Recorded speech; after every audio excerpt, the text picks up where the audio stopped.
My name is Marita Golden, and I want to welcome you to my Women's History Month creative conversation. I'm going to have a creative conversation with 6 of today's most impactful, creative, and innovative Black women writers. We're going to be talking about our current projects. We're going to be talking about how and why we wake up every morning and keep wanting to do this work. We're going to talk about healing, and we're going to talk about community. First, I want to handle a few housekeeping chores.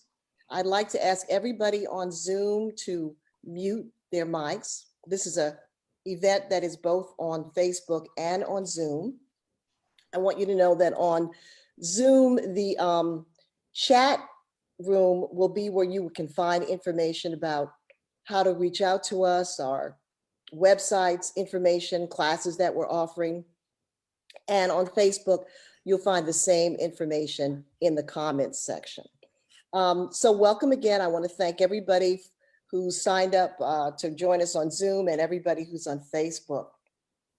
When I was thinking about what I wanted to do for Women's History Month, the thought of gathering some of my sister writers, sister friends was like the first thing I thought of.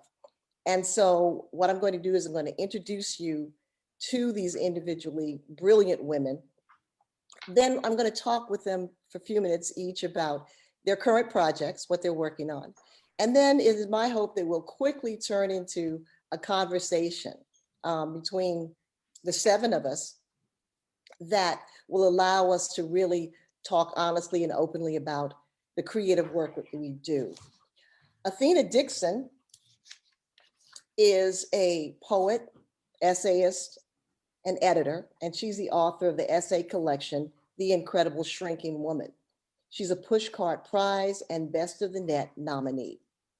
Felicia Pride is an award-winning filmmaker and screenwriter who's written for Queen Sugar and is currently writing for Grey's Anatomy. She recently made her directorial debut with Tender, a short film she also wrote, which won a Lionsgate Award at the Black Star Film Festival and is currently airing on Stars. Kalisha Buckhanon is the author of the novels Upstate, Solemn, Conception, and most recently, Speaking of Summer. She's presently creating new novels, dramatic works, and short pieces on her blog, negression.com. Danine L Brown is an award-winning journalist who's reported for the Washington Post for more than 35 years. During those 3 decades, she's covered every topic from education, politics, and culture to First Lady Michelle Obama. Her recent investigative reporting led to the reopening of the city of Tulsa's search for mass graves that may be connected to the 1921 Tulsa Race Massacre. Imani Perry is the Hughes-Roberts Professor of African American Studies at Princeton. She's the author of 6 books, including the critically acclaimed award-winning Looking for Lorraine, The Radiant and Radical Life of Lorraine Hansberry. And Zelda Lockhart is a novelist, nonfiction writer, and master teacher of writing, combining art therapy with literature. Her latest books include the forthcoming novel, The Trinity, the story of the Father, the Son, and the Black daughter who set things up right again, and the memoir, Recollect, a Black woman's journey to decolonize mind, body, and soul. We got a great, great lineup. And I actually want to start with Athena Dixon. This is her book, The Incredible Shrinking Woman. And I was really glad to have Athena, who's in Philadelphia, with us because this is a debut book. And I was sharing with the group before we started the program that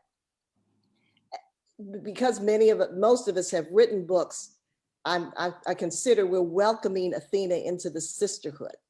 This is a very powerful, very bold, very provocative collection of essays. And Athena, you write about sex, love, your body, feeling invisible and feeling hyper visible. And the book is essentially about, I think, healing, which is what, in a way, we're all writing about. How did you come to write this collection, and talk about the title? The collection actually came about as a way to heal. I was married. I went through a very bad breakup and divorce. And so I was wholly a poet prior to about 2012. And during the course of the divorce, I felt like I couldn't really say what I needed to say in the confines of poetry. So I started writing personal essay as a way to kind of just like essentially vomit out everything in my heart and put it onto the page. And I shared a couple of them and people started to connect with them. So I thought maybe the best way for me to like fully heal and be seen and be heard in a world where I felt like nobody was paying attention to me was to put these words together.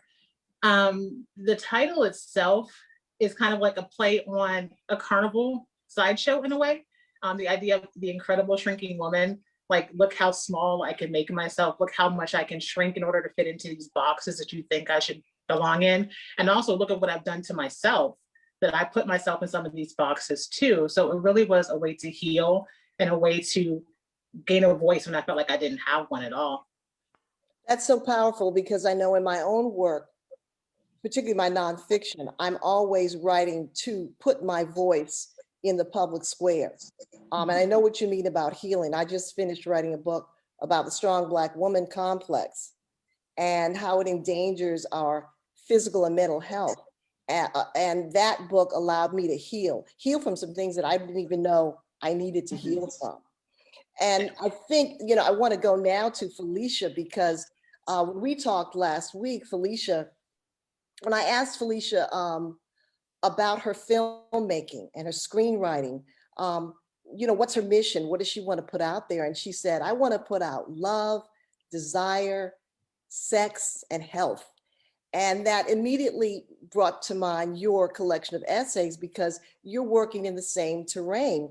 Felicia, I got a chance to see your wonderful short film, Tender, which I recommend to everyone. It's on Stars. You can also see it online. It is very tender. And spoiler alert, it has one of the baddest twerking scenes I've ever seen, okay? So it's tender and it's fun. Talk about, because you're writing for Queen Sugar, you're writing for Grey's Anatomy, talk about this film and its importance to you. Yeah, well, thank you so much for gathering us here. And you know how much I love you and your work, Marita. And I'm just so happy to be here with everyone. So thank you for that. Tender, it served twofold, actually. I realized very quickly being out here in LA that features, I had written a feature, are very much a director's medium. And I realized that as a writer, if I wanted to be a part of the vision from start to finish, I would have to move into directing. But I had always told myself that directing was not for me. I didn't see like a director, all these narratives that we tell ourselves, and also that we have sort of like assumed and absorbed because of what other people say about filmmaking. You know, it's like this white male thing. And so I thought I couldn't do it. And then I was like, well, I have to at least try because I have these stories. I have a feature I'm working on now that's inspired by my mother, my sister, my niece, three generations of Black women in Baltimore. I need to get my skills up because no one else can tell this story. Right. So it's that part of it too, in terms of I feel what Athena is saying, because it's also me asserting myself in the creative process more, right? To be part of that public square that you're talking about. But then in doing so, I wanted to tell a story that really reflected the type of work that I want to do and the type of work that I do. So for me, Tender was very much about centering Black women and looking at our desire. And when I say desire, I'm talking very fully, you know, the things that we want, as well as our sexuality, our queerness, our joy, our pain, and then also what happens when Black women get together. I was very much interested in the force that we become, the support systems that we become to each other, and in the space for healing that you talk about, how we can kind of create space for each other for that. So that's what Tender really served for me, was a way to show, here's my voice, and also here are the things that I want to talk about and say and represent. It's a beautiful film and I highly recommend it. And I'm so glad to know that you're going to be making it into a feature.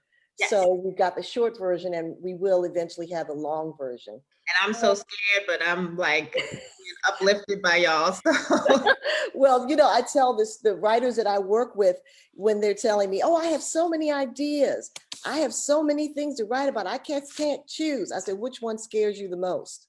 So you're scared. That's a good thing. That's a good thing. And Imani, when you were writing about Lorraine Hansberry, when I was in college, we knew young, gifted, and Black, but in the intervening years, we've discovered so much more of her story, which is complex, complicated, and fierce.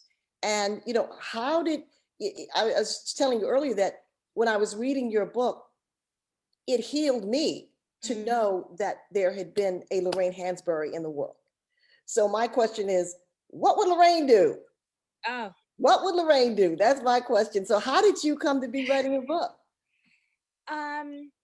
you know, so it's hard because it does feel to describe the how, because it does feel like I was sort of called to it. Exactly. I hear you. And so um she I mean, okay, I'll say it this way. When I initially was going to write about her, I was mostly concerned with people don't know who she is. People know Raisin in the Sun, but they don't know the fullness of her story, that she was a radical leftist, that she identified as lesbian, that she was an internationalist, anti-imperialist, all these things. And I wanted her to get her rightful place alongside Baldwin and Nina Simone as like her closest friends, right? She was W.B. Du Bois loved her, but people didn't know her story. And then as I was in her papers, right, and touching the pages she touched and reading her journals and experiencing not just her incredible brilliance, but her sensitivity, her vulnerability, something changed. And I was like, I wanted to tell a story about how Lorraine could help us be now, right? So not just as an icon or this extraordinary person, but as someone who was seeking and searching, and in particular her physical illness. She died so young. Yes. Even that part, I personally have chronic diseases, so many of us live with pain, and even sort of figuring out a way to testify to what it meant for her to try to create in that context. I thought this could be a way in which her story, and she was so incredibly generous, intellectually, politically, financially, in every way, to kind of extend her generosity, her gift into the present. So that's what I was trying to do. Yeah, and as I say, there's a tragedy that she died so young, but she left so much. She did so much, and like Zora, I mean, my God, every week we're discovering something new with Zora. Yes. In another decade, there'll be more that we discover about Lorraine. So she's biography coming out from. There's another biography coming out next month from Soyuka Colbert. So I don't about Zora or Lorraine. About Lorraine. About Lorraine, right. So let 1,000 biographies bloom. Yes. Let 1,000 biographies bloom. So now I want to ask Kalisha. Kalisha, I'm so proud that at the Hurston Wright Foundation, which I co-founded and I'm president emeritus of, that we have had the opportunity to honor you with nominations for your novels. That means a lot to me. You're a really fine writer. And in your last novel, you tackled a really tough subject, a subject that, like so much of what we're talking about, has been silenced in our community. That is Black women who go missing. And what called you to do that story? And what was it like to write a story about twin sisters, one who's missing and the other who's searching for her? Well, it was pretty much, even though I was definitely found, a story of myself, my sisters, and hi, everyone. Thank you for coming, everybody. And so, yeah, it was a bit of looking for, these halves of Black women that we all, have, where we present who we are to the world. And then we have to kind of hide, so much, kind of what Imani was talking about. There's these other sides to Lorraine, and I love looking for Lorraine. I studied her at UC. She was one of mine. Jacqueline Goldsby actually taught a class on Black women writers of the 40s and 50s. And so that's where I was able to learn a lot of the things you were trying to bring forth about her. But that's a perfect example of the urgency behind the novel, even though it was a different medium, is, you know, it's like you have a woman like Lorraine Hansberry who just becomes a figure and who just kind of becomes this people project onto her what they want and what they need. And this is what Black women deal with, you know, all the time. You know, it's like, do you need a nurse today? Do you need Dr. Phil today? You know, do you need a nanny tomorrow? That's what happens to Black women. We literally can't have our own strict identity and presentation to the world. And so that's really kind of what was missing, in addition to the action, the plotting, the crime, the thriller, whatever, that part of it in terms of looking for an actual missing person. But the heart of the story, the urgency, was the sister who was there, figuring out just how much she herself had been denied, you know, denied caring, denied nurturing, denied her own voice. Like you said, what you're writing, this myth of the strong Black woman, that's in there, you know, so that's really what the urgency was for me, you know, how that developed. I had some things to say, you know. And I think there's a sense in which Black women are always missing. And we're always working to make ourselves heard, seen, and present, and not erased, so that we're always sort of filling in these blank spaces. And Danine, you're writing about Tulsa. I have to tell everybody that Danine is not only has not only done these groundbreaking, this journalism about Tulsa, the Tulsa Riot for the Washington Post, but she's actually involved in 2 documentaries that are going to be coming out about Tulsa, one on PBS and one on Nat Geo.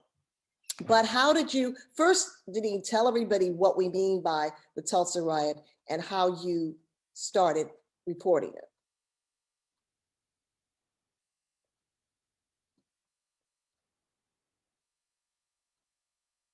Unmute, unmute, unmute.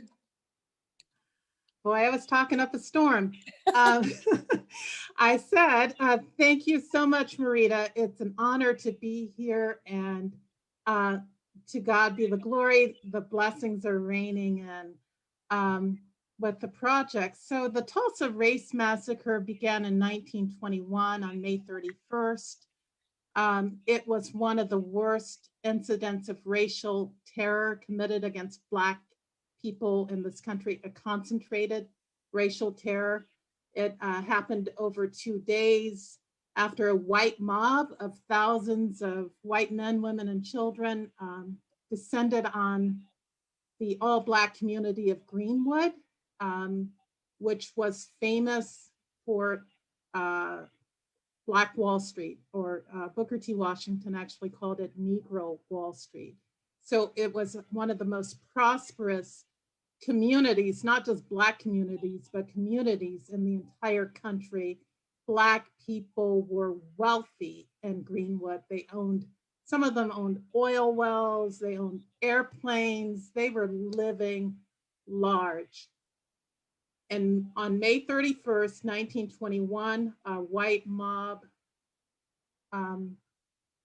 filled the streets of Greenwood and started killing Black people indiscriminately. And as I say in the documentary, it wasn't a movie, it wasn't a chapter in a book, it happened to real people.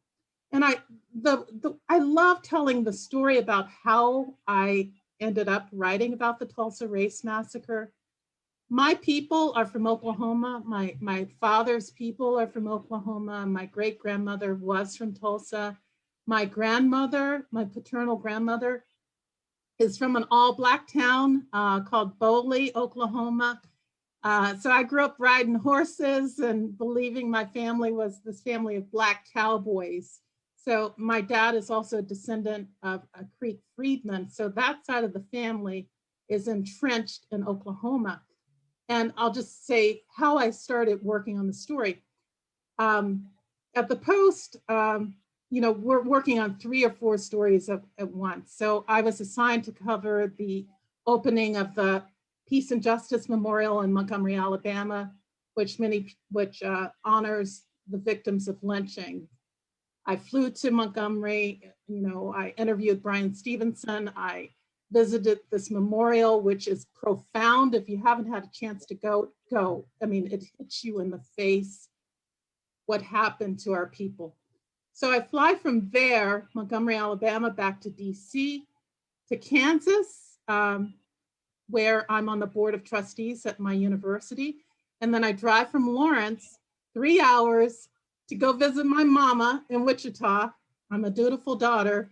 And then from Wichita, I drive 3 more hours across the Cimarron Turnpike to go visit my dad in Tulsa.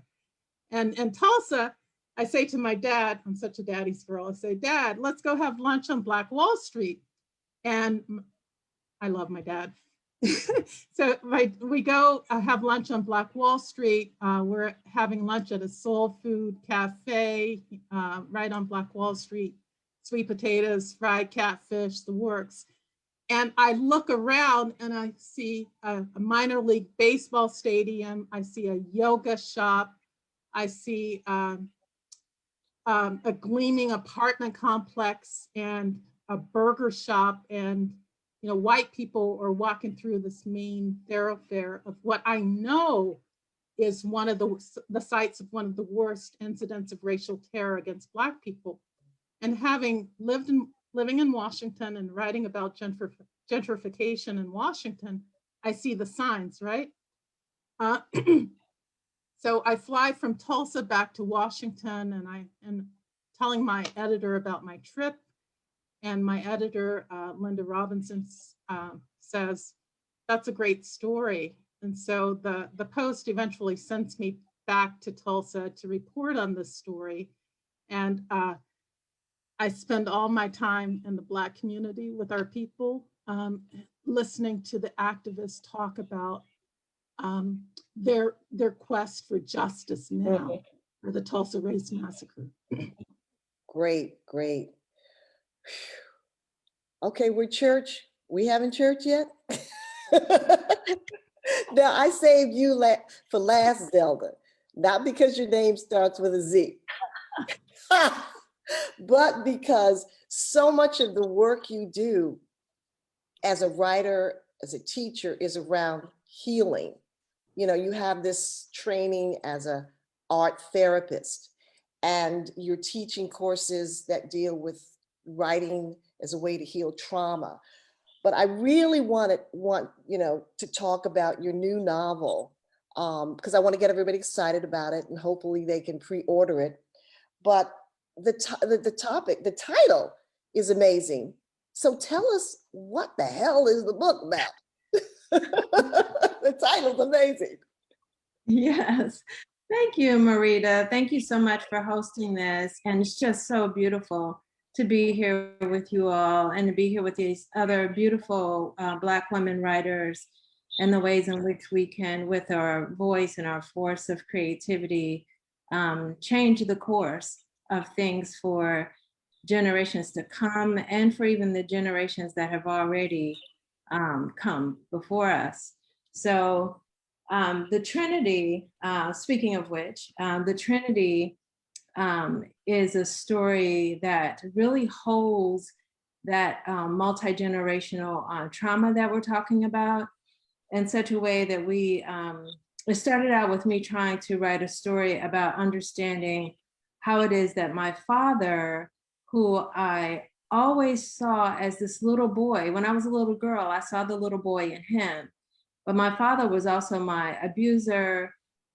He was, he murdered my uncle. He beat my mom, but I still saw the little boy in him. And so in some ways, as a 50-something-year-old woman, trying to reconcile and understand that kind of trauma in someone's mind and body, that would relay that trauma to other people. And I've done a lot of writing about that with my mom, as with Fifth Born, you can see some of that work, but it started out that way. And what I started to really understand through all of the work that I do with Black women around our trauma and our societal pain, it really helped me to be able to see the different parallels. So we got, you know, the white supremacy long-term trauma, you know, that we were just talking about, like with Tulsa and other ground zero events like that, where we have that kind of impact. So we have that societal long-term trauma that happens, it still happens every day, you know, so it hasn't stopped. And so the impact of that on our Black bodies and on our health, like you're talking about, Imani, like on our health and the diseases in our body that wake up on our DNA chain. You see all of that in the story, just inside of these people's everyday lives. It seems like a story that starts out just about this little boy's life in 1939, Sampson, Mississippi. And then we get to see through the generations, through his son's life even, where we get some of it weeded out, you know, by the time we get to his son's generation. But then we see the trauma there and how it plays out with his son's choices, even though there are all these people trying to protect and love and baptize and give them the right education, all these things that we try to do, we see still how some of that comes through. And then we get to see in his daughter, who has been trying to come through spiritually from the very beginning, we get to see in his daughter, you know, this child whose omniscience was never lost. You know, which is what happens, right? When we're traumatized on a daily basis, we come here, you know, Black girls knowing shit. Oops, I just cussed. Knowing stuff. Well, you mean knowing shit or what? Yeah, okay, we're all adults. Yeah. Well, I always want people to say cussing is my second language, so. But you know, we come here knowing, and like we were just talking about how for so many of us, our voices are invisible, or we only take some of us with us wherever we go, or you know, there's these broken pieces of us. But this girl, she's been trying to get through, trying to break through. You know, her spirit's been trying to break through the generations, and she comes. That seed is born, and that girl gets here, and she knows some shit. And it's like we get to see through the trajectory of her life, the struggle against that kind of gaslighting. And so it's a story of healing of the social traumas that we have and the familial traumas that we have, how they translate right into our Black families and become that sort of pain we're trying to figure out constantly. How is it that we have so much familial trauma, and that familial trauma is social trauma. So it's this beautiful family where you get to live their joys and pains and see the success of how love is the antidote. So yeah. Looking forward to it. Looking forward to it. Now let me ask you, my sister writers, what do you want to ask each other before I take the mic again? Do you want to follow up on anything? I have a question for Imani since I'm already unmuted. Yes. I was really struck when you were saying, you know, about Lorraine Hansberry's sort of physical pains and living with the physical pain, and how she was able to create while living with pain, and the way that you said that, you know, and I was just thinking about, you know, the ways in which we as authors and as creative people, you know, we're living with stuff. You know, all of us are living with some kind of pain, and just the ways that you are relating to that. And I just want to know more, you know, so just want to know more about your parallels as you were writing her story with your own life. Yeah, I mean, you know, Good question. thank you so much for that question. I think it's a commonplace. You know, we're so private about pain, but most of us, I think, do create through pain, physical, psychological, emotional. And so one, it was important for me just to acknowledge that, but also to think about the question, how do you, for me, right, how do I tap into what I do believe is there is an insight that one gathers from in the moments when you feel like your body is betraying you, but it's also a form of vulnerability.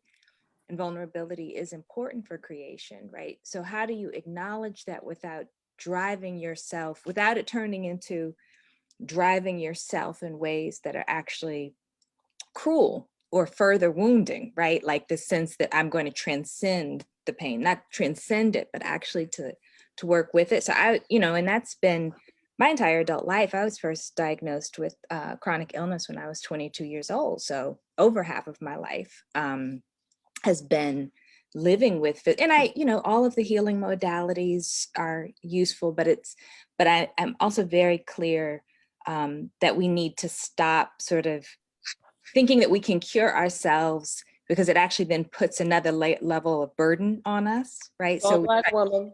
Yeah. Strong Black woman. Right. So I got this. I got this. Right. Yeah. So you have to be tender as you care for yourself, and we do it to each other. Like, well, what you need to do is this, and what you need, if you just get this and this, or stop eating that, right? And that it's a even when it comes from this place of love, there's a cruelty to it, right? So, so this question of how to be tender with her was also about how to be tender with myself, how to tell the story with care. And it was really important for me to say, and most of us don't have this, Lorraine had a life where there were people around who nurtured her creativity, who thought that what she was doing was important. And that's rare for Black women to have. So it's part of what facilitated her genius. So there's a lesson in that, know. And I think that we can, one of the things I talk to writers about all the time is that once you make a decision to write, it changes everything in your life. So that you have to choose the people in your life who will support your work. If you have a family, you have to put the family on notice. Mom's going to be writing half an hour. Y'all do the dishes. You have to, and a lot of times we don't have it, but we can certainly find it. We can create it. And I've been listening to, for Athena, it was a divorce. For Danine, it was being mad about gentrification. For Felicia, it was wanting to do her own darn thing. Hell with the white men, I can do this, So all of those very powerful emotions, anger, wanting to prove something, sorrow, are actual propellants and fuel for the work we do. And a lot of times writers are afraid of that. And in my classes, I'm always pushing people. No, go there, go there, go there, get scorched, but that's where the story is. And I think you're all wonderful testimonies to that. I wanted to ask, because this is Women's History Month, I wanted to give us a chance to honor the women who've made it possible for us to do our work. The women in our personal lives and the women writers or filmmakers, journalists who've modeled excellence for us. And for me, I want to just hold up my mother, Beatrice Lee Reed, who when I was 12 years old, we were in the kitchen. She was teaching me how to bake biscuits. And she just looked at me. Her poetry reading, daydreaming, book reading daughter, and said, one day you're going to write a book. And when I've written about that, I see that as my moment of baptism. My father was sort of subtle, in the way he made me a writer. My mother just looked at me and said, you're going to write a book one day. And this is a woman who, I never saw my mother read books. And for my 18th birthday, she got me a subscription to the New York Times. Bam. Okay. And if there's a woman writer that means a lot to me, I mean, we could name all of them. But when I was finding my voice as a writer, Alice Walker meant so much to me because I learned courage from her. She was a feminist when Black women wanted to kill her because she was a feminist. She was writing about spousal abuse when we had no word for that. She was called the man hater.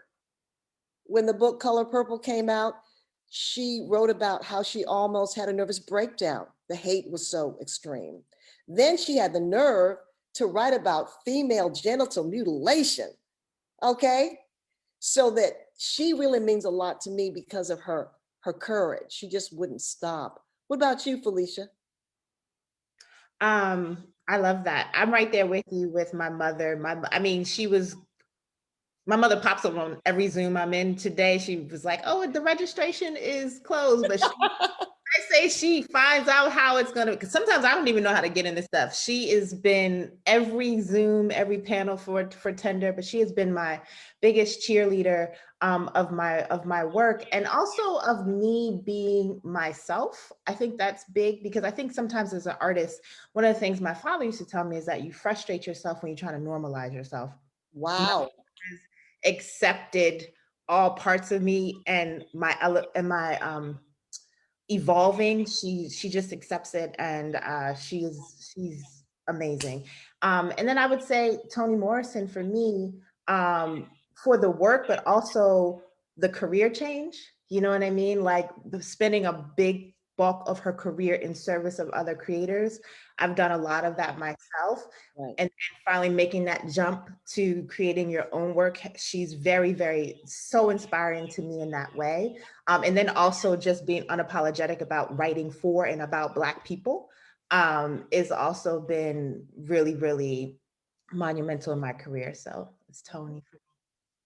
Who wants to jump in next?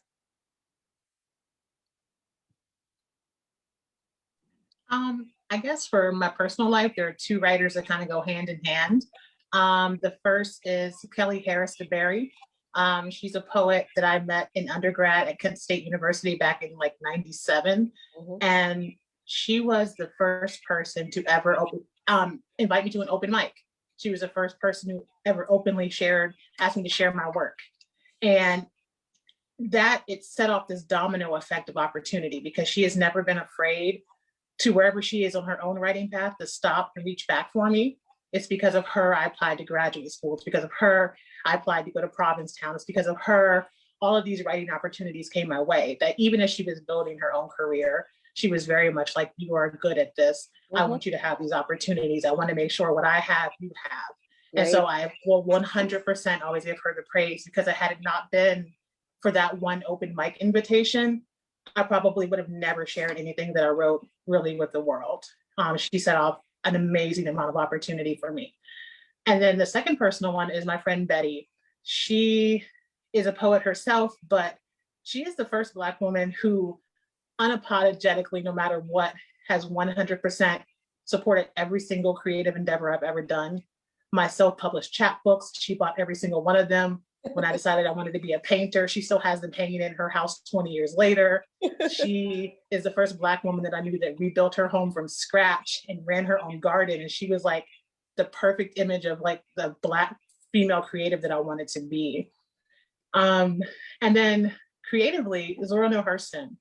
Her book, which is my favorite book, Their Eyes Are Watching God, was the first book that completely intimidated me. Like, terrified me to the point where I put it down for several years and then returned to it later. And in that span of the 2 years between the first impact and the second impact, it was like the first time I saw a writer who was wholly unafraid of her own dialect, who wasn't afraid to talk about where she was from and what it was like. But she also gave me like the aspirational Black womanhood of Janie, but she also gave me the very realistic, down to earth, normalized versions of Nanny and Phoebe, were more like women that I actually knew in my everyday life. So I had what I could be and where I was at the current time. I love that phrase, domino effect of opportunities. I wrote that down. That's a great. Who else wants to? Yeah, DeNeen? Jump right in there. Oh, you gotta jump in there. I teach my students, when you're a reporter, jump right in there. I love telling the story about my mother. I mean, I love that you said your mother was your inspiration. When I was a little girl, they put me on a bus to integrate schools in Wichita, Kansas. I had no idea what integration was about, but my parents, they were brilliant in the fact that they didn't really talk about how white society viewed Black people. So my mom would say to me, Nene, you're beautiful, you're smart, you can get it, do anything. And so they just put me on a bus, right? And I land in this all white school. I think it was like second grade. And there's a little, a white girl who's assigned as the class monitor to come around and see whether her hands are clean before snack. And she gets around to me and she says, I can't tell whether your hands are clean or dirty because they're all brown. And because I had never internalized white society's impression of us, I looked at her and I was like, what the heck is wrong with you? Of course my hands are clean. So that's really how I've charged through the world, not internalizing their view of me. It's always been, what the heck?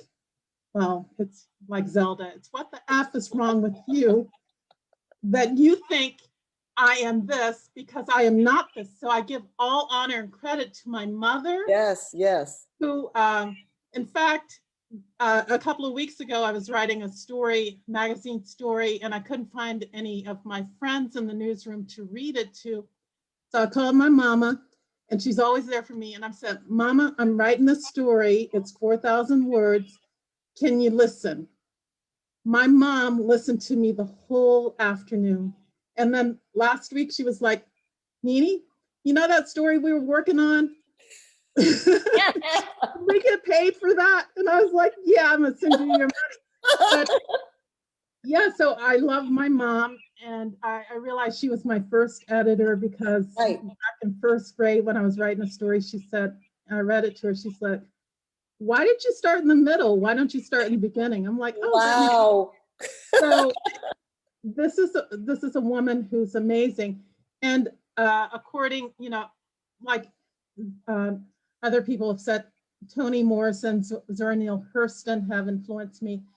Toni Morrison, I went back and in fact, I show my students this slot, the interview with Charlie Rose, where they're asking her Oh, about, yes, that famous moment. yeah, and Yes. she's like, are you asking me that question? Why don't I write for white people? Exactly. Well, this whole idea of writing away from the white gaze is very important. And her literature, and the way she phrases it helped me understand what I was trying to do as a journalist at the Washington Post, is Right. write for an audience beyond Northwest, right? Writing for my people and being on the street of DC, you know, back in the 80s. Yeah, I've been at the Post since the 80s. Just capturing the voices of the Black people in Washington, DC, and trying to get their voices in an authentic way in the newspaper. So that's why I say Toni Morrison. And also, can I just get this in? Denzel Washington, I know he's a man, but he he was interviewed recently about, I think, Fences, right? And someone asked him, could another director write this play? And he says, it's not about color, it's about culture. He says, Steven Spielberg did Schindler's List and Martin Scorsese did Goodfellas. He said, Steven Spielberg could have directed Goodfellas. Martin Scorsese probably could have directed Schindler's List. But he says there's a cultural difference. So he says, if I say, what does it smell like when the hot comb hits your head on a Sunday morning? That's culture, right? Right. So I think what I'm only learning now from Toni Morrison and Zora Neale Hurston and reading about culture is that what we are doing as Black writers is we're trying to tell the stories of our people and tell the stories of our culture in a way that makes sense to us. We Right. have to tell our stories. We have to write our stories. And finally, I know I'm talking too much, but Miriam Makeba once said that the colonizers came and they wrote our stories as though nothing existed before they came. So when she said that, that also helped fuel my fire to be part of this, I don't know, just to do what I do and tell the Right. story of my ancestors. And Thank you. Kalisha.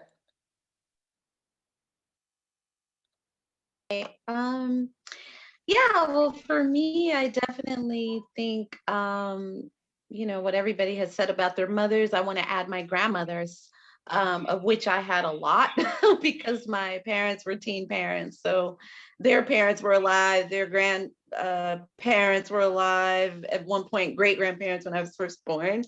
So I have got a lot of heritage. Be a situation that has been painted as so treacherous and stereotypical, child of teen parents. Definitely there's some drawbacks and challenges, but I would not trade that heritage that I got for the world, because the young ages allowed that. And so for me, it was kind of like a lot of what Felicia was saying about, or a version of it where I was blessed to be understood, which a lot of people don't get. I think if you're creative and an artist, that manifests early in a variety of ways, that you just stand out, And I was blessed that whatever I was, in addition to all of the grandmothers taking me to church, mother buying me books, people letting me read. Now I had to work, I had to wash the dishes, the Black girl, the church, we all know about all that. But I was blessed to be allowed to be my different self. And also personally, teachers. Like, I have really wanted to give more credit to all my English teachers, all my English professors, humanities professors in general, humanities teachers in general. So whether that was drama, piano, in high school, English, or whether that was college, where, I didn't have that many Black professors, but I had a lot of English professors, a lot of women. They were always very interested in my voice and what I had to say, and telling me that I was smart, and telling me that I could do these things that I wanted to do, which were strange and different. So that, but in terms of just me as a writer, there's just so many beyond people to name, but I do mark always a vivid turning point was finding the bluest eye in the library, which my family would let me wander off to and be my little self, like, what is she doing? Nobody knew. Right, But yeah, it was finding the bluest eye in the library. I was about 12, and it was kind of like Athena with Zora Neale Hurston's work. The book scared me because I opened it, I was 12, and it had a little Black girl on the cover, and dark, and those pigtails that they do really quick just to make you look presentable. So I was like, oh, this is about me. Yeah, I was like, this is me. And then I opened the book, and like literally I was terrified. right. Because the voice I heard when I looked at the pages, I translated, or the way she wrote language, translated directly phonetically into voices that I heard at home. So she's Midwest Ohio, I was Midwest Illinois, but we have that common language, as Black people. And just the section where a mother was complaining about giving the poor child Picola milk, too much milk. And I was afraid. I checked the book out, but it sounded just like my grandmother. And up until that point, my grandmothers, like, stop eating too much, stop drinking too much, don't you waste that food, all of those voices. That was the first time I had ever seen a mirror directly of In a book. my world in a book. And I was a voracious reader. I read it all, saw it all. I was always reading above my age and ahead of things, but it wasn't that. It was literally like, wait a minute. So you mean to tell me that these stories, I was writing stories, but entering contests, but they'd be about white characters, because that's what I saw in books. And I tried to mimic, like the Cosby Show came out, and so I'd be like, oh, okay, we can do that. But we didn't have that world back then. And so at that point, I never wrote any stories with white people in them again. Like, after I found the bluest eye, that was it. I was like, wait a minute, you mean to tell me I can just do me and my people? And that was it. So, but there's been many, but that is a point that makes her more special to me. Beautiful. Zelda. Yeah. Yeah. So I'd say, you know, in terms of just that motivation to bring forward my authentic, you know, self and creating, I'd say my brother, LaVinson, you know, he was 6 years older than me. And so for whatever reason, he chose, you know, I mean, he was, when I was born, he was like, she's mine. And he carried that through his life, and which was very necessary, you know, as I look back now, because he was best friend. He was both parents for me, as my parents, you know, were sort of crippled in the way that they were in life. They had some wonderful things that they were able to impart to me, and just some things that they just didn't know how.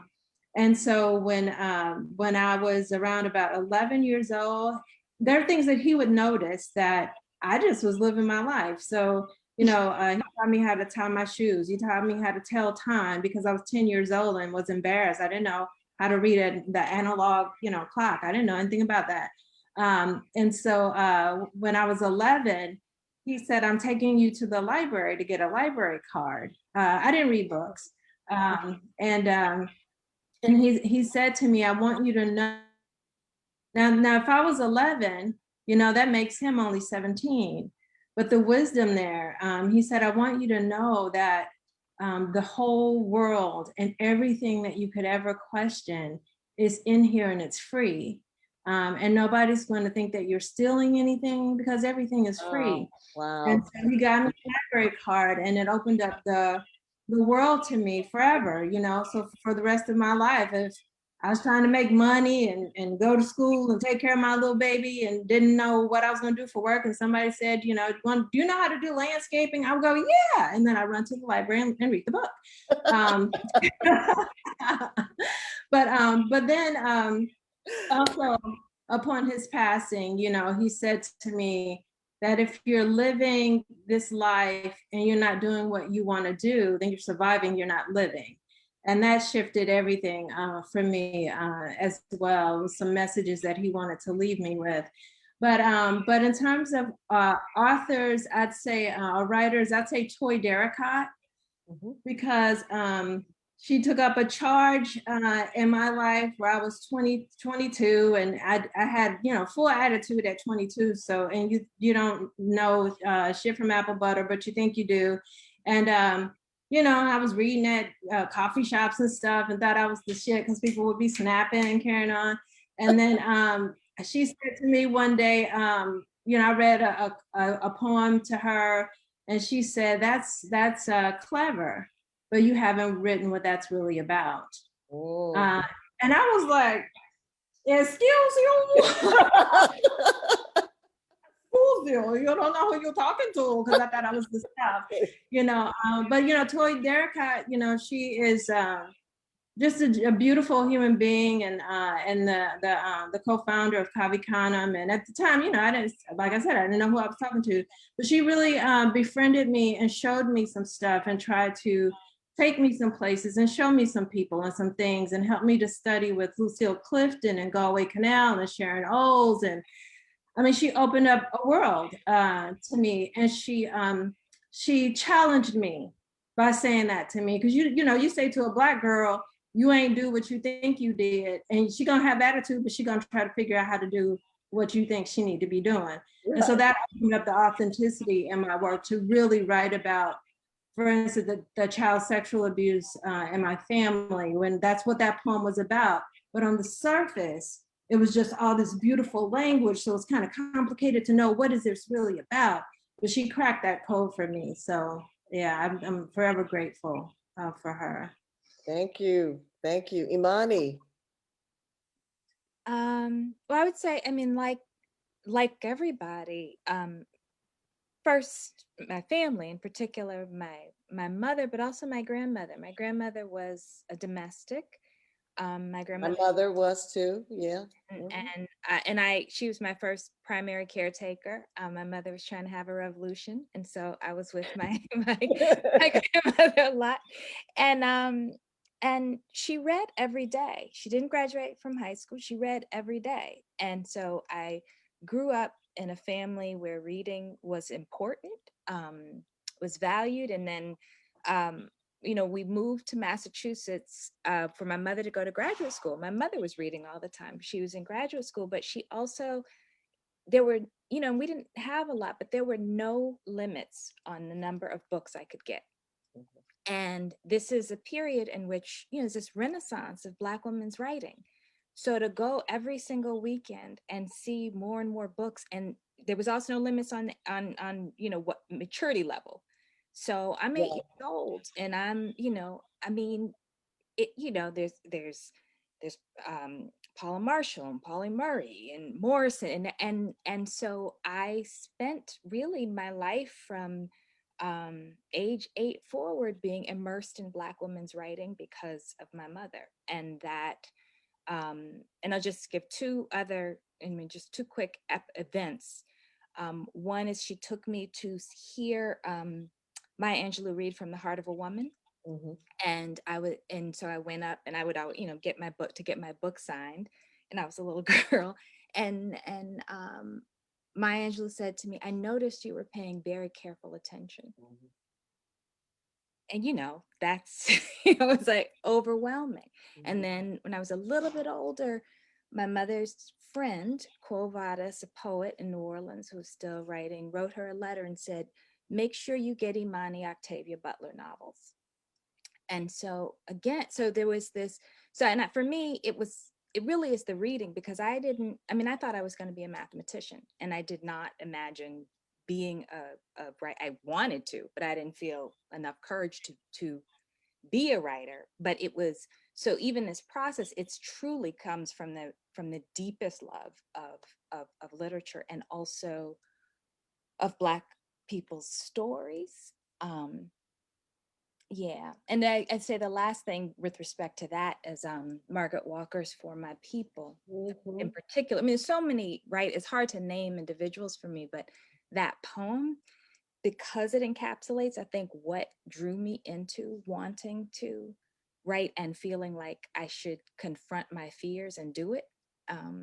It's there. So. Thank you. Thank you all. These have been beautiful, just beautiful jewels of that came straight from your heart. As we wind down, I'm going to ask everybody, I'm going to sort of turn teacher. I'm going to do a little thing that I often do in my classes. I'm going to ask you to think about the people in the audience, because I see some of my writers in the audience, and very often when they have access to people like you, they want advice. So I'm going to ask you to complete this, make a sentence or whatever. What I'm going to tell them is, have faith in yourself. Felicia, have trust in your vulnerability. DeNeen? DeNeen? Have confidence in your writing and listen to the ancestors. Okay. Kalisha? Have a room of your own. Your own. Have your own pitch. I like that. I like that. Zelda? Have all of you with you wherever you go. Imani? Have a heart. Be tender with yourself and others. I want to thank you all, my sisters. This was even more than I imagined.